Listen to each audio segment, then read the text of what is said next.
যে বাংলাদেশে প্রায় 40টির বেশি, প্রায় 50টির মতো মন্ত্রণালয় রয়েছে, কিন্তু এই স্থানীয় সরকার এবং পল্লী উন্নয়ন যে মন্ত্রণালয়, সেটা কিন্তু একটি ব্যতিক্রম ধর্মীয় মন্ত্রণালয়। বিভিন্ন মন্ত্রণালয় বিভিন্ন কাজ করে, কিন্তু সরকারের যে মূল যে উদ্দেশ্য জনগণের সেবা করা, সেই জনগণের সেবা করার জন্য কিন্তু বাংলাদেশের 40টি বা 50টি যে মন্ত্রণালয় রয়েছে, তার মধ্যে এই একটি মন্ত্রণালয় কিন্তু অগ্রগণ্য, এবং এটি কিন্তু জনগণের সঙ্গে সরাসরি কাজ করে থাকে প্রতিদিন, বছরে 365 দিন। কেননা স্থানীয় সরকার যে গণতান্ত্রিক যে ব্যবস্থা, তার মধ্যে স্থানীয় সরকার হচ্ছে একটি গুরুত্বপূর্ণ, এবং সেই অঙ্গটি যদি সঠিক থাকে তাহলে কিন্তু পুরো দেহটি সঠিক থাকে। অর্থাৎ আমি বিশ্বাস করি যে বাংলাদেশের 50টি মন্ত্রণালয়ের মধ্যে স্থানীয় সরকার মন্ত্রণালয় যদি সঠিকভাবে কাজ করে, জনগণের সঙ্গে যে সেবা, সেই সেবা যদি সঠিকভাবে দেয়, তাহলে কিন্তু পুরো বাংলাদেশ ঠিক থাকবে, পুরো সরকার ঠিক থাকবে।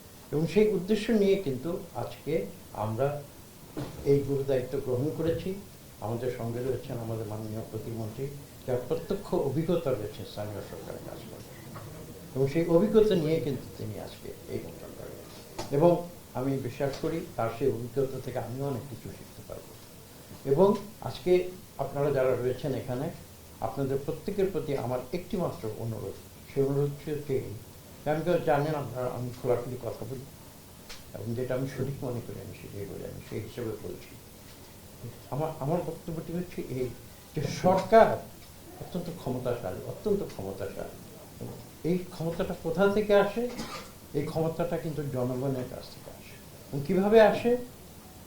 নির্বাচন প্রক্রিয়ার ভিতর দিয়ে আসে। দেশের মানুষ যাদেরকে সর্বোচ্চ ভোট দেয়, যাদেরকে সর্বোচ্চ ভোট দেবে, তারাই কিন্তু সরকার পরিচালনা করবে, অন্য কেউ না।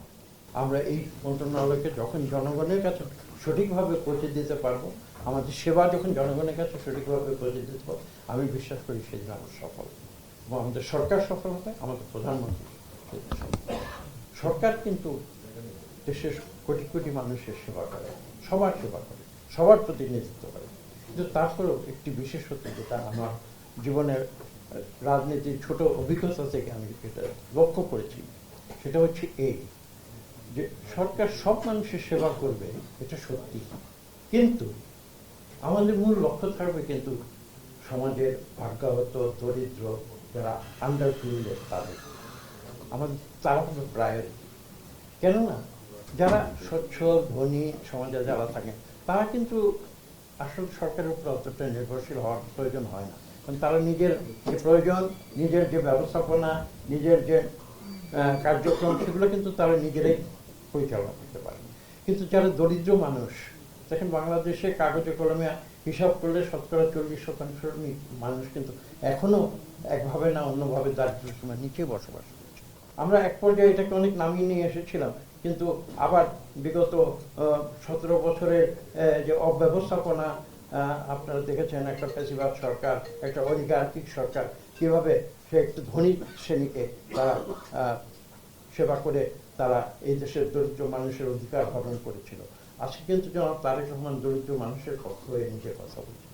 তাদের উন্নয়নের জন্য তিনি ফ্যামিলি কার্ড কথা প্রবর্তন করেছেন, তিনি কৃষক কার্ডের কথা প্রবর্তন করেছেন।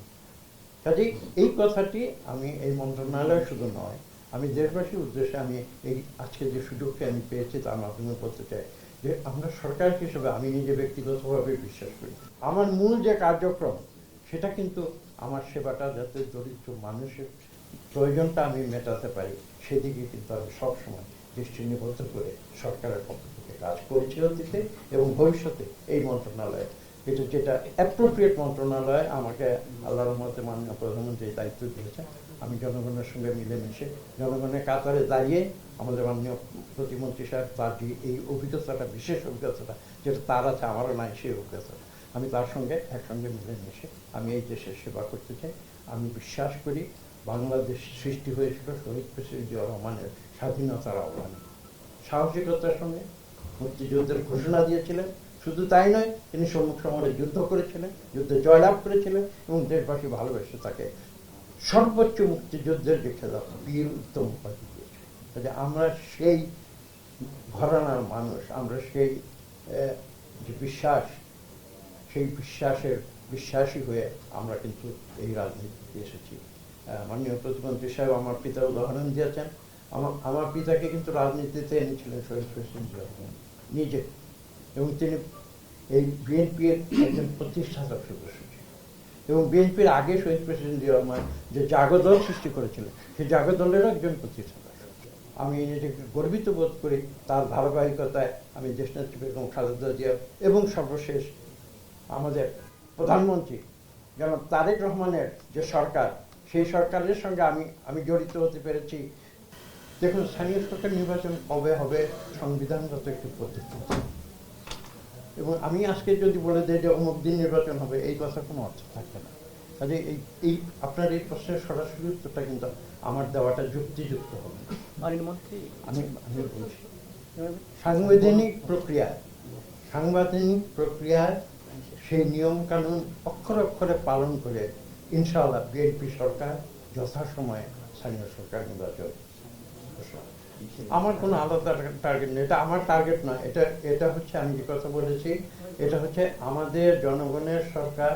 আমরা জনগণের ম্যান্ডেট নিয়ে এই সরকার গঠন করেছি, এবং এটা আমাদের সরকারের টার্গেট। এবং এটা বুঝতে হবে একটি গণতান্ত্রিক প্রক্রিয়ায়। এখানে দুঃখের সঙ্গে বলতে হয় যে আপনারা বিগত নির্বাচনগুলো দেখেছেন, এমনকি আমি বলবো 2008-এর নির্বাচন, 2014 নির্বাচন, 2024। আমি আট কিন্তু বিশেষ করে বলছি, 2008, 14 এবং 18 এবং 24, এই 4টি নির্বাচন আসলে সেটা জনগণের ইচ্ছা প্রতিফলিত করে নাই। এবং দীর্ঘদিন পরে আমরা সৌভাগ্যবান যে 2026-এর 12 ফেব্রুয়ারি নির্বাচনে সত্যিকার অর্থে জনগণের প্রতিনিধি হিসেবে আমরা আজকে আপনাদের সামনে এসেছি। যে সেই কারণে আপনার সেই প্রশ্নের উত্তর, যে জনগণের যে ইচ্ছা তার প্রতিফলন হিসাবে আপনি 1 বছর তো দীর্ঘ সময়। আমি বলছি যে সংবিধানের নিয়মকানুন মেনে আমাদের সরকারের যে পলিসি রয়েছে, সেই পলিসি অনুযায়ী এবং জনগণের ইচ্ছার প্রতিফলন ঘটানোর জন্যই আমরা এদেশে যে কয়েকটি নির্বাচন, আপনি সিটি কর্পোরেশন বলেছেন, সিটি কর্পোরেশন নয়, এখানে বিভিন্ন স্তরে নির্বাচন রয়েছে, 5টা স্তরে এখানে নির্বাচন হবে। প্রত্যেকটি স্তরে নির্বাচন হবে এবং সত্যিকার অর্থে জনগণের প্রতিনিধিরা সেই নির্বাচনে নির্বাচিত হোক, এটাই আমাদের প্রত্যাশা।